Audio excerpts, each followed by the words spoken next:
ये कहानी एक ऐसे वायरस की है जिसने पूरी दुनिया को अपनी लपेट में ले लिया था। पूरी दुनिया में सिर्फ 2 ही शहर बचे थे जहां इंसान जिंदा थे। एक शहर में इन्फेक्टेड लोगों को मार दिया जाता था, जबकि दूसरे शहर में उनका इलाज किया जाता था। इस वायरस के साथ कोई भी इंसान अपना शहर छोड़कर दूसरे शहर नहीं जा सकता था। इस खूबसूरत लड़की का नाम ईवा है, जो पहले पुलिस वाली थी, लेकिन अब ये शहर के लोगों को इन्फेक्टेड लोगों से लड़ना सिखा रही थी। आज ईवा के पास शहर की 2 नई लड़कियां आई थी, मॉली और टिम। दोनों इन्फेक्टेड लोगों से लड़ना और बचना सीखना चाहती थी। अब दोनों लड़कियां अपना काम शुरू करने ही वाली थी कि तभी मॉली कुछ देखकर हैरान होती है। ईवा बताती है ये ऑटोमेटिक ट्रेन है जो जीना शहर जा रही है। जीना में इन्फेक्टेड लोगों को मारा नहीं बल्कि उनका इलाज किया जाता है। ये ट्रेन हमारे शहर से सिर्फ जरूरी सामान लेकर जाती है। इनके पास ज्यादा दवा नहीं तो ये हमारी भी मदद करते। इसके बाद सभी अपने अपने काम में लग जाते हैं। तभी एक इन्फेक्टेड आदमी आकर मॉली को काटता है। ईवा जल्दी उसे मारती है, लेकिन वो ईवा के पेट को खरोच देता है। इसके बाद ईवा जल्दी मॉली की बाजू काट देती है, जिसे देखकर टिम बहुत डर गई थी। अब ईवा अपने चीफ गार्ड से कहती है मैं बिल्कुल ठीक हूँ, मैंने इसकी बाजू काट डाली और ये भी अब ठीक है। लेकिन गार्ड कहती है तुम्हें इस शहर के नियम पता है ना। ये सुनकर ईवा ने तड़प रही मॉली को मार दिया था। एक ही पल में खूबसूरत मॉली की जान चली जाती है, जिससे ईवा काफी दुखी थी। अगले दिन सुबह शहर के पुराने बंद पड़े रेलवे स्टेशन पर कल मॉली का हाल देखकर टिम काफी डर चुकी थी और इसीलिए उसने ये शहर छोड़ने का फैसला कर लिया था। अब बिना ड्राइवर वाली ऑटोमेटिक ट्रेन तेजी से जीना की तरफ बढ़ रही थी, लेकिन इस ट्रेन में ईवा भी थी और वो भी जीना जाना चाहती थी। कुछ देर बाद अचानक ट्रेन में कोई खराबी आ जाती है, जिसके बाद वो दोनों शहरों के बीच रुक गई थी। दोनों लड़कियों को उम्मीद थी कि जल्द ही जीना वाले अपनी ट्रेन को ठीक करने आएंगे और वो उनके साथ चली जाएंगी, लेकिन पूरा दिन गुजरने के बाद भी कोई नहीं आया था। अचानक ईवा कोई आवाज सुनकर कहती है हमें यहाँ से निकलना होगा। इसके बाद दोनों ट्रेन से उतरकर भागती हैं और पैदल ही जाने का फैसला करती हैं। अगले दिन सुबह दोनों लड़कियां रेलवे लाइन पर चलते हुए जीना की तरफ बढ़ रही थी। अचानक ईवा कुछ देखकर चौंकती है। पता नहीं उसने क्या देख लिया था, जिसके बाद वो टिम को पास बुलाकर कहती है ये जरूर जीना की टीम होगी जो ट्रेन को ठीक करने जा रहे होंगे, लेकिन शायद इन्हें रात को ही पकड़ लिया गया। इसके बाद दोनों वहाँ से भागती है ताकि उन्हें कोई देख ना ले। फिर दोनों लड़कियां पूरा दिन आगे बढ़ती हैं और शाम को एक खाली पड़े टावर पर रुकती हैं। दोनों ने इसी टावर पर रात बिताने का फैसला कर लिया था, क्योंकि दोनों अब काफी थक चुकी थी। अगले दिन सुबह ईवा कोई आवाज सुनकर नींद से जागती है। उसके सामने एक अजीब सी औरत थी,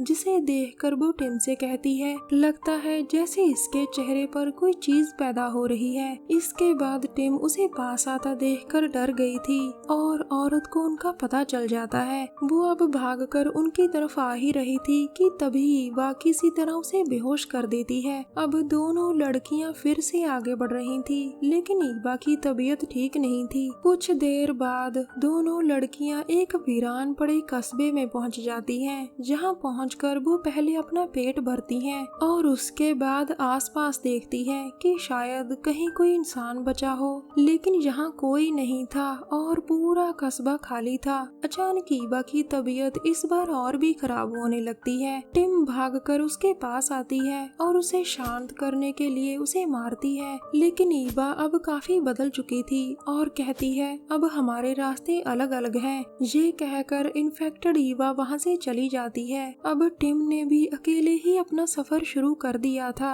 अचानक उसके पीछे वही औरत लग जाती है जिसे ईवा ने बेहोश कर दिया था। वो उसे काटने ही वाली थी, लेकिन कोई तो था जिसने उसे बचा लिया था। उसे बचाने वाली और औरत को मारने वाली सैम थी, जिसके चेहरे के एक तरफ जड़ें बढ़ रही थी। वो कहती है तुम्हें यहाँ से संभल कर जाना चाहिए। ये कहकर वो आगे बढ़ती है, लेकिन टिम भी उसके पीछे पीछे ही थी। अब सैम कहती है मुझे अपने आसपास इंसान बिल्कुल पसंद नहीं, लेकिन टिम उसकी बात को अनसुना कर देती है। अब जिद्दी टिम सैम के घर के बाहर बैठी थी और वो पूछती है, तुम कौन हो? सैम बताती है, मैं माली हूँ। मेरे साथ क्या हुआ था ये मायने नहीं रखता, मायने ये रखता है कि मैं अब पूरी तरह से बदल चुकी हूँ। वायरस के कारण कुछ लोग मेरी तरह बन जाते हैं जो धीरे धीरे मरते हैं, और कुछ लोग शैतान बन जाते हैं जो दूसरों को काटते हैं। टिम उसकी बातें ध्यान से सुन रही थी। कुछ देर बाद टिम कुछ खाने की तलाश कर रही थी और तभी उसकी नजर एक पेपर पर पड़ती है जो ईवा का था। टिम समझ गई थी कि ईवा यहीं आसपास ही कहीं है, और तभी उसकी नजर ईवा पर पड़ जाती है जो जमीन पर गिरी पड़ी थी। अब सैम पास आकर कहती है, हम इसे ज्यादा देर नहीं बचा सकते, इसे इलाज की जरूरत है और वो जीना में ही हो सकता है। ये कहकर वो भूखी ईवा को कुछ खाने के लिए देती है। दरअसल ईवा इसीलिए जीना जाना चाहती थी क्योंकि मॉली की मदद करते समय उसे भी खरोच लगी थी, जिसके कारण वो इन्फेक्टेड हो गई थी। कुछ देर बाद दोनों लड़कियां फिर से जीना की तरफ बढ़ रही थी। वो अभी थोड़ी ही दूर पहुंची थी कि तभी बहुत सारे इन्फेक्टेड लोग उनके पीछे लग जाते हैं। दोनों बहुत तेज भागती हैं, लेकिन इन्फेक्टेड लोग भी भागने के मामले में कम नहीं थे। टिम गेट पर पहुंच जाती है और तभी ईवा कहती है, तुम भागो, इन्हें मैं रोकती हूँ। ये कहकर वो अंदर से गेट लॉक कर देती है, जिसके बाद इन्फेक्टेड लोग उस पर टूट पड़ते हैं। अब टिम को अकेले ही जीना पहुंचना था, ईवा के बिना। वो अब एक घर के पास पहुंच गई थी और अपनी सुरक्षा के लिए वो नीचे पड़ा हथियार उठा लेती है। इसके बाद वो घर के अंदर आकर धीरे धीरे ऊपर जाती है। उसे उम्मीद थी कि शायद यहाँ कोई हो, लेकिन पूरा घर खाली था। भूख से परेशान टिम कुछ खा ही रही थी कि तभी एक इन्फेक्टेड आदमी वहाँ आ जाता है। वो उसे काटने ही वाला था कि तभी टिम उठकर ऊपर की तरफ भागती है। आदमी वहाँ भी पहुँच गया था और उसे काटने की कोशिश करता है, लेकिन टिम उसे किसी तरह रोकती है। इसी दौरान टिम की एक आंख जख्मी हो जाती है, जिसके बाद उसने गुस्से में आकर आदमी को मार दिया था। अब टिम अपनी पुरानी गलती याद करती है कि उसके माँ बाप बाहर थे और वो अपनी छोटी बहन रीटा के साथ घर में थी। टीवी में खबर सुनने के बाद वो रीटा को घर में आने को कहती है, लेकिन रीटा अभी और स्विमिंग करना चाहती थी। इसके बाद जब इन्फेक्टेड लोग उनके घर तक पहुंच गए थे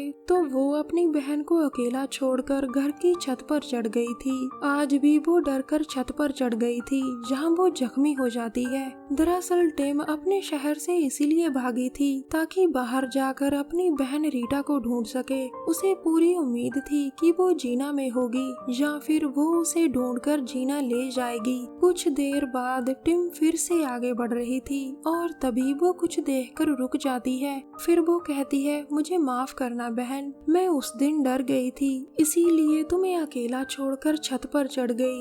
ये कहकर वो रीटा की लाश के पास लेट जाती है। अगले दिन सुबह टिम धीरे धीरे नींद से जागती है। उसकी आंख के जख्म से एक जड़ बाहर निकल आई थी, यानी वो भी अब सैम की तरह इन्फेक्टेड हो गई थी। उसे समझ आ गया कि वो पूरी रात रीटा के साथ सो रही थी, इसीलिए वो भी अब इन्फेक्टेड हो चुकी है। इसके बाद वो फिर से जीना की तरफ बढ़ती है। थोड़ी ही देर बाद ईवा भी उसके पास आ जाती है। अब टिम कहती है, चलो फिर से सफर शुरू करें। आखिर में दोस्तों, नए हालातों में अक्सर इंसान गलतियां कर जाता है, लेकिन उसे इन गलतियों को छुपाने की जगह उन्हें सुधारना चाहिए, बिल्कुल टिम की तरह जो रीटा को ढूंढकर उसका इलाज करवाना चाहती थी। अंत में हमें उम्मीद है कि दोनों लड़कियां जीना पहुंच जाएंगी। हमारी वीडियो देखने के लिए धन्यवाद। प्लीज हमारे चैनल को जरूर सब्सक्राइब करें। मिलते हैं अगली वीडियो में, तब तक के लिए नमस्कार, जय हिंद।